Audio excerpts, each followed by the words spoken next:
Back to my channel. അങ്ങനെ നമ്മുടെ Manali ട്രിപ്പിൻ്റെ final പാർട്ടാട്ടോ ഇത്.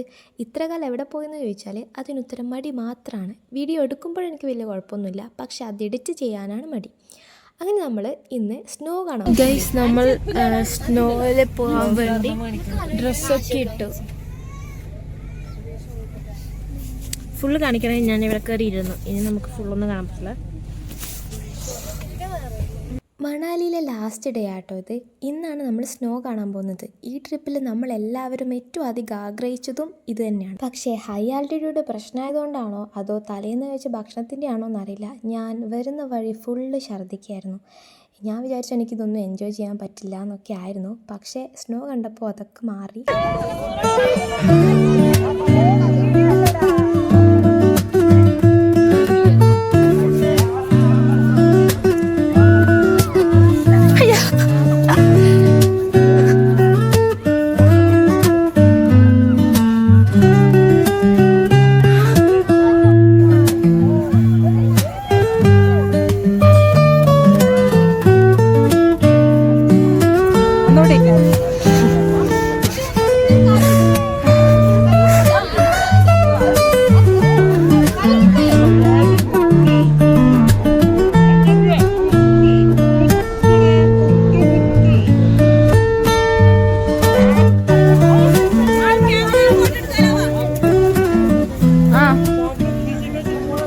Guys, we are making snowman.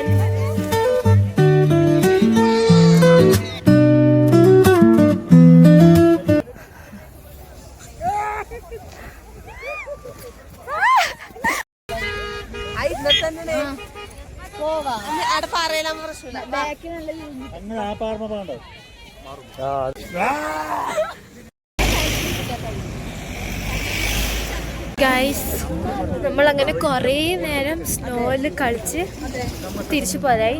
ഞാനാണെങ്കിൽ വരുമ്പം ഇത് ഭയങ്കര ഹൈറ്റിലുള്ളതുകൊണ്ട് ഞാൻ വരുമ്പോൾ ഒരു 6 പ്രാവശ്യം ഛർദ്ദിച്ചു. സോ എൻ്റെ വയറ്റിലിപ്പോൾ ഒന്നുമില്ല. അപ്പോൾ ഇവിടെ എത്തിച്ചപ്പോൾ ഞാൻ ഭയങ്കര ടയർഡായി. ഞാൻ വിചാരിച്ചു എൻ്റെ ഇന്ന് സ്നോ ഡേ ഇന്ന് മൂച്ചിത് വിചാരിച്ചു. പക്ഷെ അങ്ങനെയൊന്നും ആയിട്ടാ. അവിടെ എല്ലാവരും കളിക്കുന്നുണ്ടപ്പോൾ ഞാനും കളിച്ചു. അപ്പോൾ നല്ല തണുപ്പുണ്ട്. പക്ഷെ ഞാൻ തണുപ്പ് ആസ്വദിക്കാൻ വേണ്ടി I am not wearing sweater.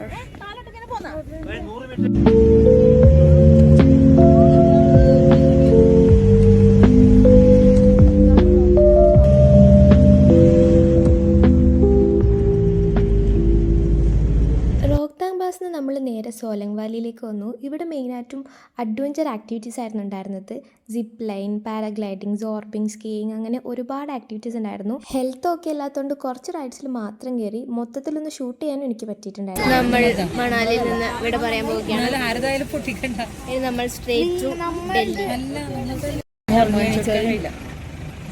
അത് പുച്ഛം.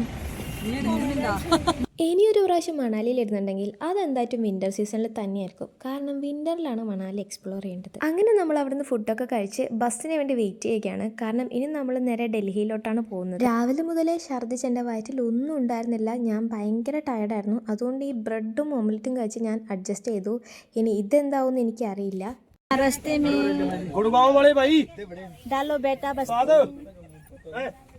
അങ്ങനെ ബസ്സൊക്കെ വന്ന് ബസ്സിൽ കയറിയിരുന്നപ്പോഴാണ് ഇങ്ങനെയൊരു ചേച്ചി സ്ട്രോബെറീസൊക്കെ കണ്ട് വന്നത്. എനിക്കാണെങ്കിൽ സ്ട്രോബെറി കാണുമ്പോൾ നല്ല ഫ്രഷ് ആയിട്ടുണ്ട്. അപ്പോൾ അതൊന്ന് വാങ്ങിയാൽ കൊള്ളാമെന്നുണ്ടായിരുന്നു. അങ്ങനെ അത് വാങ്ങിച്ചു. അപ്പോൾ ടേസ്റ്റ് വൈസ് നമ്മുടെ നാട്ടിലേക്കാട്ടും കുറച്ച് ബെറ്റർ ആയിരുന്നു. പക്ഷേ അങ്ങനെ വലിയ ടേസ്റ്റൊന്നും ഉണ്ടായിരുന്നില്ല. പിറ്റേന്ന് രാവിലെ ആകുമ്പോഴത്തേനും നമ്മൾ ഡൽഹിയിലെത്തി. എൻ്റെ കോലം കണ്ടാൽ മനസ്സിലാവും ഞാൻ ഭയങ്കര ടയർഡായിരുന്നു. അങ്ങനെ നമ്മൾ ഹോട്ടലിലൊക്കെ പോയി കുളിച്ച് ഫ്രഷ് ആയിട്ട് ബ്രേക്ക്ഫാസ്റ്റ് കഴിക്കാൻ ഇറങ്ങി. ഇന്ന് നമ്മൾ സ്ട്രീറ്റ് ഫുഡ് എക്സ്പ്ലോർ ചെയ്യാമെന്ന് വിചാരിച്ചു. പക്ഷേ എനിക്ക് അത്ര ധൈര്യം ഉണ്ടായിരുന്നില്ല. കാരണം എനിക്ക് ഫുഡൊന്നും അങ്ങനെയൊന്നും എൻ്റെ ദേഹത്ത് പിടിക്കുന്നുണ്ടായിരുന്നില്ല. അങ്ങനെ നമ്മൾ ആലു പൊറാട്ടയും അതുപോലെ തന്നെ അതിൻ്റെ കൂടെ എന്തോ ഒരു കറിയും ഉണ്ടായിരുന്നു. അങ്ങനെ അതൊക്കെ കഴിച്ചു. പിന്നെ നമ്മൾ നേരെ ഡൽഹി കാണാൻ വേണ്ടി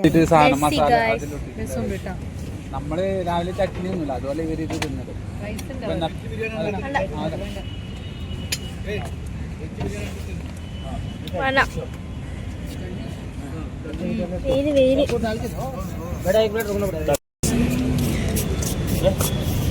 ഭക്ഷണമൊക്കെ കഴിച്ച് നമ്മൾ അവിടെ കുറച്ച് നേരം ഫോട്ടോസൊക്കെ എടുത്തിരുന്നു.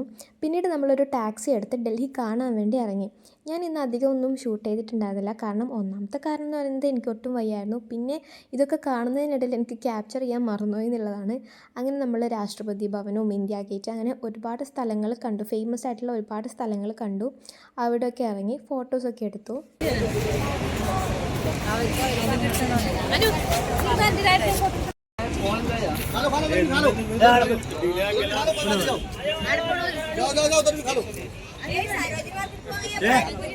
അങ്ങനെ സ്ഥലങ്ങളൊക്കെ കണ്ടു വന്നപ്പോഴേക്കും കുറച്ച് ലേറ്റ് ആയിട്ടുണ്ടായിരുന്നു. നമ്മുടെ അടുത്ത ഡെസ്റ്റിനേഷൻ എന്ന് പറയുന്നത് സരോജിനി മാർക്കറ്റാണ്. അവിടെ നമുക്ക് ഒരുപാട് ഷോപ്പ് ചെയ്യാനുണ്ടാവും. മാത്രമല്ല നമ്മളിന്ന് ഫ്ലൈറ്റിലാണ് തിരിച്ചു പോകുന്നത്. അപ്പം കറക്റ്റ് സമയത്ത് എയർപോർട്ടിലെത്തണം. അപ്പോൾ സരോജിനി മാർക്കറ്റിൽ നിന്ന് ഷോപ്പ് ചെയ്യാൻ പറ്റില്ല. അങ്ങനെയൊക്കെയുള്ള ടെൻഷനായിരുന്നു എല്ലാവർക്കും. പിന്നെ നമ്മൾ ലാസ്റ്റായിട്ട് ഇന്ത്യ ഗേറ്റ് കാണാൻ പോയി. നമ്മൾ കറങ്ങി അങ്ങനെ ചെങ്കോട്ടയിലേക്ക് എത്തിയിരിക്കുന്നു. ഇവിടെ മരണ ചൂടാണ്.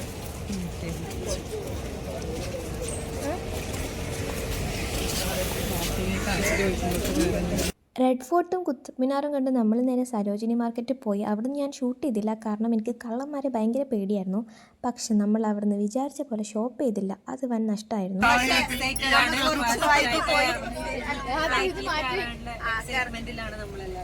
ഫ്ലൈറ്റിലേക്ക് എത്തിപ്പെടാൻ കുറച്ച് ലേറ്റ് ആയി പോയി. അതുകൊണ്ട് ടെൻഷനിലുണ്ട്. ആരും ഒന്നുകൊണ്ട് പേടിക്കണ്ട. നമ്മൾ സുഖസുന്ദരമായിട്ട് നാട്ടിൽ കണ്ണൂരേക്ക് എത്തും.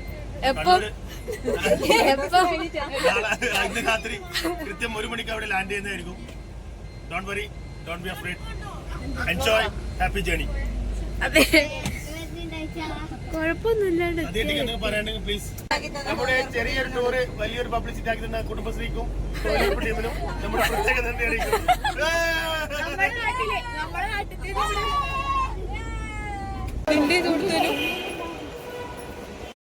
ഗൈസ്, നമ്മൾ നല്ല ലേറ്റായി. എല്ലാരും ഓടുകയാണ്. ട്രെയിൻ കുറച്ച് ലേറ്റ് ആയി പോയി. സോറി അല്ല, ഫ്ലൈറ്റ് കുറച്ച് ലേറ്റ് ആയി പോയി. അതിന്റെ ഒരു പരിഭ്രാന്തിയിലാണ് എല്ലാവരും.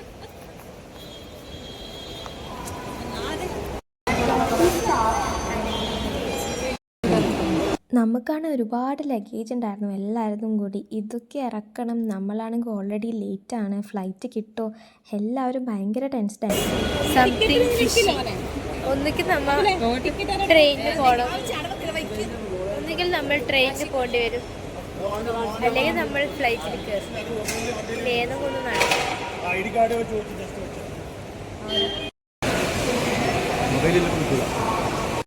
ഗൈസ്, അങ്ങനെ സക്സസ്ഫുള്ളി നമ്മൾ എയർപോർട്ടിൻ്റെ അകത്ത് കയറി.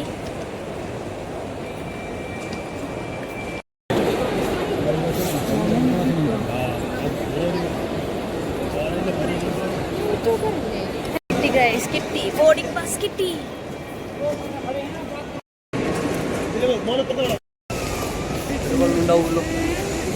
പിന്നീട് അങ്ങോട്ട് നടന്ന് ആലോചിക്കുമ്പോൾ എനിക്ക് ഇപ്പോഴും ഭയങ്കര ടെൻഷനാവുന്നു. കാരണം ടെൻഷൻ അടിക്കേണ്ട കാര്യമൊന്നുമില്ല, എന്നാലും എൻ്റെ ഫസ്റ്റ് ഫ്ലൈറ്റാണ്. ഞാൻ ഭയങ്കര എക്സൈറ്റഡ് ആയിട്ടിരിക്കുന്ന സമയം. നമ്മൾ മണാലിയിൽ നിന്ന് പാക്ക് ചെയ്യുന്ന സമയത്ത് ലഗേജിൽ ഇലക്ട്രിക്കൽ എന്തോ ഡിവൈസ് എങ്ങാനും പെട്ടു. അവിടെ ചെക്ക് ചെയ്യുന്ന സമയത്ത് ആ സാധനം കണ്ട് അങ്ങനെ ആകെ മൊത്തം കുഴപ്പമായി. അവിടെ കുറച്ച് സമയം ഡിലേ ആയിപ്പോയി. ഇവരെല്ലാവരും ഫ്ലൈറ്റിൽ കയറി. ഞാനും അച്ഛനും മാത്രം അവിടെ സെക്യൂരിറ്റി ചെക്കിങ്ങിൻ്റെ അവിടെ നിന്ന് കുറേ നേരം വെയിറ്റ് ചെയ്ത് അങ്ങനെ ലാസ്റ്റ് ഫ്ലൈറ്റിലൊക്കെ കയറി. പക്ഷേ ആ സമയത്ത് ഭയങ്കര പാനിക്കായിപ്പോയി. ഇതെന്ത് പറ്റി? നമ്മൾ അധികം ശ്രദ്ധിച്ചിട്ടുണ്ടായിരുന്നു. കാരണം ട്രിപ്പ് കഴിഞ്ഞ് മണാലിയിൽ നിന്ന് തിരിക്കുന്ന സമയത്ത് എല്ലാം പെട്ടെന്ന് പാക്ക് ചെയ്ത സമയത്ത് അവിടെ നിന്ന് അങ്ങോട്ടും ഇങ്ങോട്ടും മിക്സ് ആയിപ്പോയി പാക്ക് ചെയ്ത സംഭവം. അങ്ങനെ എല്ലാവരും ഭയങ്കര ടെൻഷനായിപ്പോയി. പക്ഷേ കുഴപ്പമൊന്നും ഉണ്ടായിരുന്നില്ല. ലഗേജ് അവർ പിന്നെ അയച്ചു തന്നു. എനിക്കാണെങ്കിൽ ഇതൊക്കെ കഴിഞ്ഞ് ആകെ മൊത്തം ടെൻഷനായി. എൻ്റെ ഫസ്റ്റ് ഫ്ലൈറ്റ് എന്നൊരു ഭയങ്കര എക്സൈറ്റ്മെൻറ്റിൽ നിന്ന് ഫസ്റ്റ് ഫ്ലൈറ്റ് എന്ന് പറയുന്ന ഒരു ഡിസാസ്റ്റർ പോലെയായിരുന്നു. എനിക്ക് എന്ത് ചെയ്യണം എന്നൊന്നും അറിയുന്നില്ല. എൻ്റെ ആ ഒരു ഹാപ്പിനെസ് ഫുള്ള് പോയി. മാത്രമല്ല എനിക്കൊരു വൊമിറ്റിംഗ് ടെൻഡൻസിയും കൂടി ഉണ്ടായിരുന്നു. അതൊക്കെ പിടിച്ചിട്ടാണ് ഞാൻ ഇരിക്കേണ്ടത് ഇനി വരുന്ന 3 മണിക്കൂർ. പക്ഷേ കുറച്ച് കഴിഞ്ഞപ്പോഴേക്കും ഞാൻ വൊമിറ്റ് ചെയ്തു. അങ്ങനെ ഫുള്ള് അലമ്പായിരുന്നു. എനിക്കൊന്നും കഴിയുന്നുണ്ടായിട്ട. ഐ എം ലൈക്ക് ഇങ്ങനെ എങ്ങനെയെങ്കിലും ഒന്ന് നാട്ടിലെത്തി എൻ്റെ ബെഡിലൊന്ന് കിടന്നാൽ മതി എന്നുള്ളൊരവസ്ഥയിലായിപ്പോയി.